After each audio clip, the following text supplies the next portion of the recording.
Welcome back to New World Next Week. I'm James Corbett of corbettreport.com. And I'm James Evan Pilato of MediaMonarchy.com. Rise of the mind-controlled super soldier.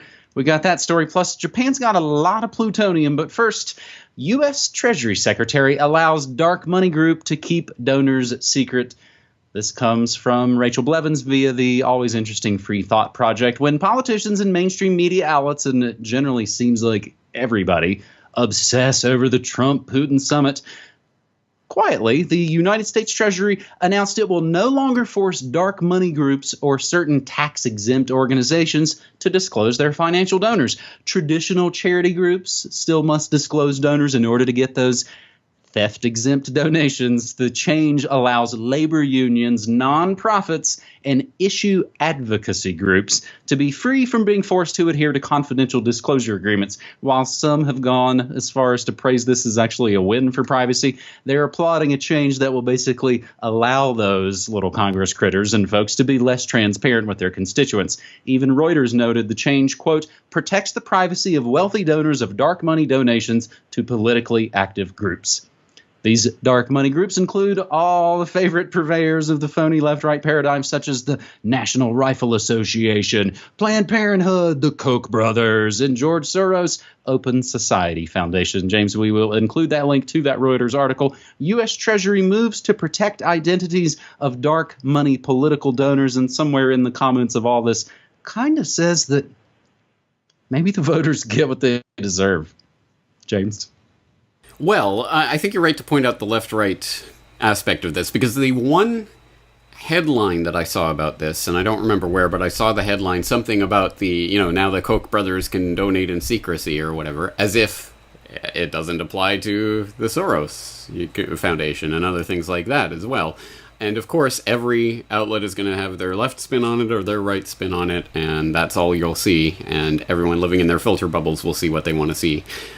Whereas the more fundamental underlying issue, obviously, is the issue. At least I'll give credit to the people who talk about, get money out of politics. At least they're looking at a more fundamental underlying issue than the left-right dog and pony show. But still, I don't think it is the fundamental issue, because, of course, the fundamental underlying issue is the creation of money itself in our economy. Who creates it and how? That is where the political power lies.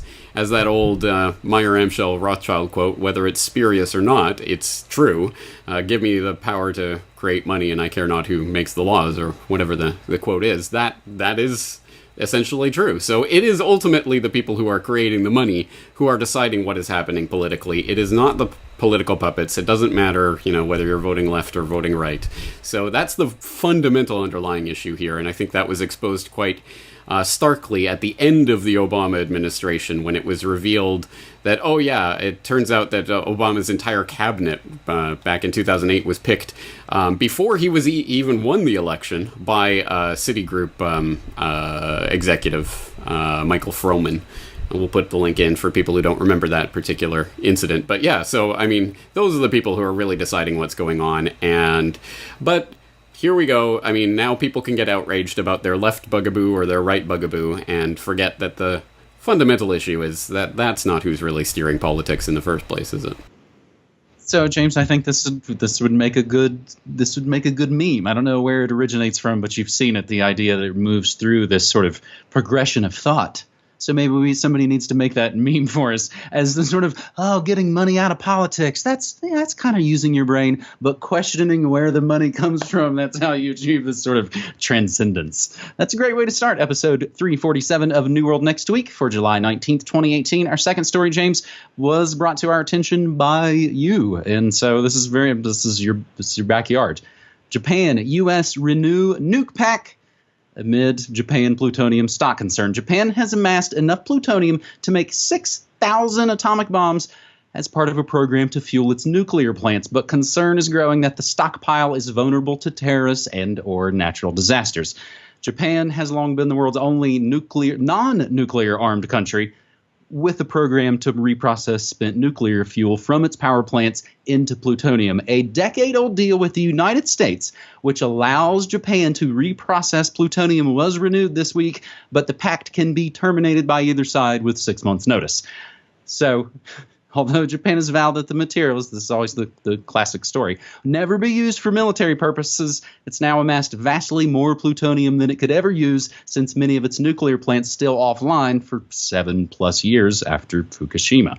Experts warn the growing stockpile could be dangerous in case of a natural disaster like the Fukushima meltdown, but could also be an attractive target for terrorists. They also fear the reserve could encourage other regional powers, including ding, ding, ding, China, to press for a similar reprocessing capability, boosting the amount of weaponizable plutonium in Asia. And even some warn that North Korea could point to the stockpile as an excuse to avoid denuclearizing. James, I have included a couple of links to get more onto this sort of nuclear deal renewed coming from the NHK, and I have a couple of other links in here. But what is there's several different vectors of this story. There's the nuclear stockpile. There's the are they going to dump it in the ocean? There's several different parts to this story. If you could help kind of suss it out for us. I think the most important part is the open secret that's been known but is not often openly discussed, which is that Japan is a nuclear power in all but name. In the same way that Japan has a military, it's just, it's a self-defense force, but it's I think the 7th or 8th largest, maybe 6th largest funded military on the planet, but it's a self-defense force, guys, don't worry. Well, in the same way, we're not a nuclear power, we don't have nuclear weapons, we just have a stockpile of weapons-grade plutonium that can be converted into several thousand nuclear bombs when and if we need to do so, and we have the nuclear technology to do so. Where did they get all that technology? Oh, that's right. So for people who don't know the backstory on that, I interviewed Joe Trento back in 2012 about a article he wrote at that time for the National Security News Service. United States circumvented laws to help Japan accumulate tons of plutonium, talking about the completely illegal agreement that they had back from the 1980s onwards to help this big stockpile arise in the first place, to essentially make Japan a secret backdoor nuclear nation. Again, all they have to do is flip a switch and their civilian nuclear energy program could be a military nuclear weapons program overnight if and when they need to. And that's been the open secret for a very long time, which is why it is concerning that obviously this pact that they have with the U.S. is going to continue, and the stockpile is presumably going to increase. The deal apparently is that when and if one of the sides of the this agreement don't like it, then they can say it's over, and 6 months from that point it will finally come to a close. But at this point, both the U.S. and Japan are happy for it to go on because, again, it's a way of keeping a low-key nuclear power in the region without it being a nuclear power. No, there's no nuclear weapons, guys. Just everything you need to create a nuclear weapon overnight. So this is a fundamental underlying issue, and it bubbles to the surface here and there with stories like this every now and then, but no one ever seems to really connect that final dot. So let me hit you with a couple other points, a couple other questions here. This all essentially goes back to World War II, right? The whole idea that they're like, you're not allowed, you guys aren't allowed to have this stuff because as the way the spoils went to the victors is essentially World War II? Yeah, not only that, though. I mean, obviously, being the only nation to ever suffer nuclear bombings, nuclear weapons is very, very violently opposed by the vast majority of the population here. Never again, and all of that kind of stuff. So the Japanese government has always been very vocally anti-nukes, or against nuclear weapons. They embraced nuclear energy because the CIA was actually funding a lot of newspaper editorials and things in the 50s to get the Japanese public on board, and they were doing the Atoms for Peace thing and all of that. So Japan became a nuclear energy nation, but we hate nuclear weapons and we must abolish them from the face of the planet. Meanwhile, they were secretly doing all of these deals to allow, U.S. to maneuver nuclear weapons through the country against their nuclear pact and everything. There's a whole story about this, but essentially the Japanese government has always been two-faced on this matter. In public, we were against nuclear weapons, but in the back door, of course, they've always got that option on the table. So one of our tweeters that uses hashtag New World Next Week, and you, audience out there, can submit stories to be included here on New World Next Week using hashtag New World Next Week. One of our lone tweeters and one of our longest fans of the show, I believe, is in Japan. Oh, no, Hanzo. Posts a thing. It says almost like Japan wants to create Godzilla. This story about dumping some of the radioactive waste into the sea. When I looked into it a little bit, it seems like the stories go back at least a year, and I can find really no concrete kind of info on that happening right now. It just seems like it's sort of gotten back into the zeitgeist and people are talking about it. Do you know anything about that at the moment? Well, I mean, essentially, this is relating back to TEPCO and Fukushima and the nuclear waste they have. Yeah, they've been doing this for a very long time now, for years. So they have too much radioactive material. You got to release it into the sea. But don't worry, guys, it's all right. The ocean will dilute it. Well, the other point I suppose I can leave with or without comment, I think it shows what we had talked about in the story with China, but also with North Korea thaw, Japan downgrades missile alert level. So even sort of lowering some of the DEFCONs there, James. The announcement contrasts with long-term moves to increase Japan's missile defense capabilities. So again, kind of two-faced. Yes, as always, yeah. All right. Our third and final story here on New World Next Week takes us to what is always sometimes our closer story, the weirdness. The Pentagon wants to bring mind-controlled tech to troops. The ideas of humans controlling machines with their minds is, of course, boffo box office in the multiplex with all the sort of robot movies, but real life.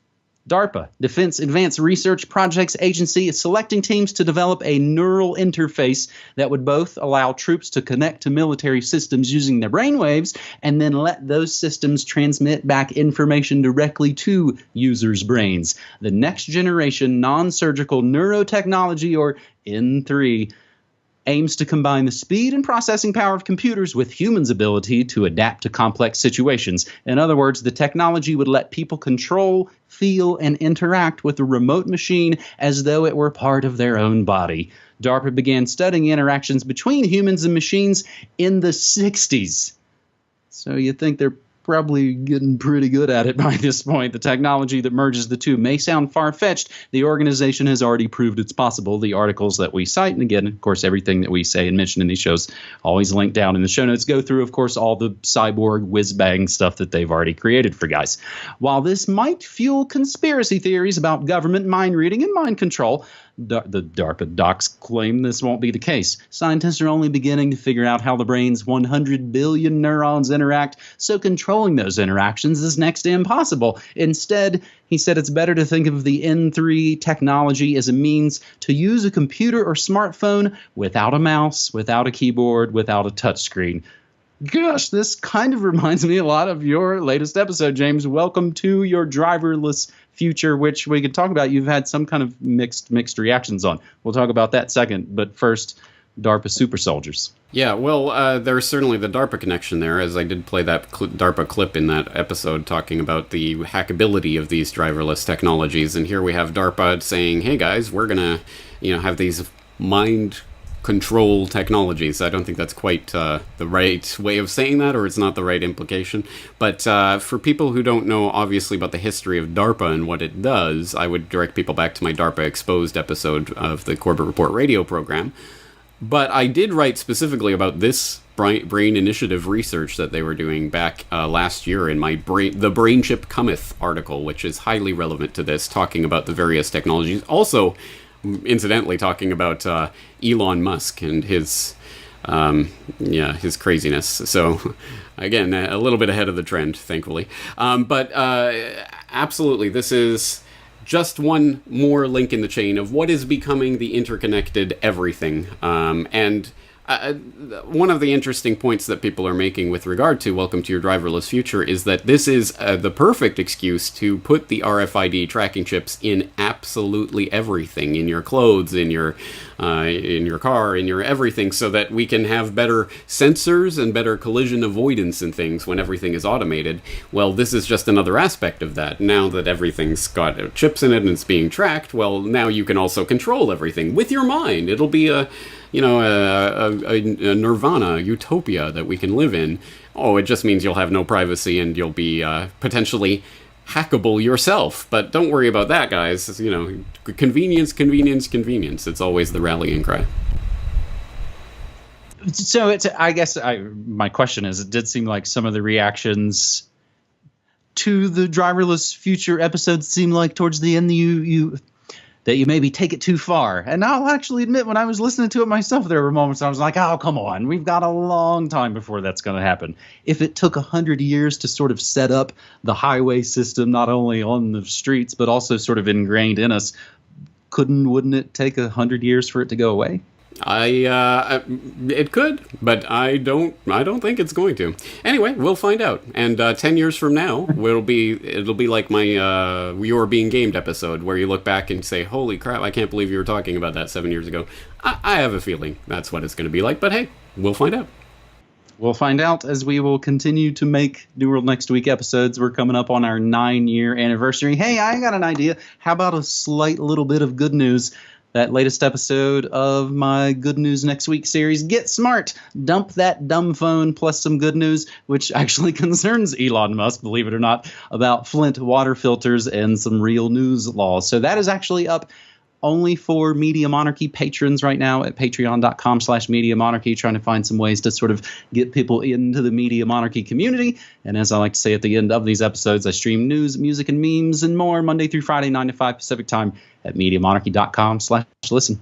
James. All right. Talk to you later. Thanks.